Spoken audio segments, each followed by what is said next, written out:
Une liste dressée des péchés de Paul Biya en 41 ans. C'est un jour mémorable pour Paul Biya, 90 ans, et le parti au pouvoir, le Rassemblement démocratique du peuple camerounais, RDPC.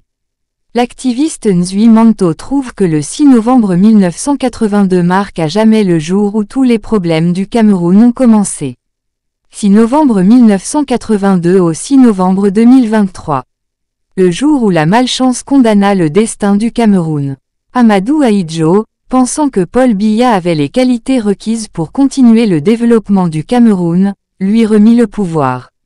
En peu de temps, le Cameroun bascula de « pays à revenu intermédiaire » à « pays pauvre très endetté ». Amadou Ahidjo se rendit compte de son erreur et tenta de reprendre le pouvoir, mais Paul Biya massacra de milliers de nordistes et le poussa en exil au Sénégal où il mourut et fut enterré jusqu'à ce jour. Toutes les sociétés créées par Amadou Ahidjo furent vendues par Paul Biya ou tombèrent en faillite: Socapalm, Evecam, Semri, Sosucam, Sodebl, STPC, Socamé, Camer, Camchip, Camsuco, Capm, Celucam, CEP, DGTC, ONCPB, Midvive, ONPD, Regifercam, SNEC, Socadra, Sonapost, Sotuc, Fodic, Fogape, CAC, Fonadé, BCD, Sodrim, Fondecam. Le Cameroun devint le pays le plus corrompu du monde.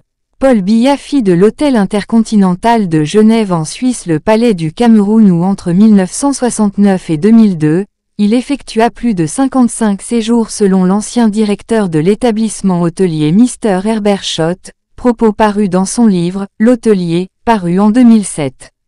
En 2018, des journalistes d'investigation spécialisés sur la criminalité économique révélèrent que Paul Biya avait passé depuis son accession au pouvoir en 1982 jusqu'en 2017, 4 ans et demi au luxueux hôtel suisse.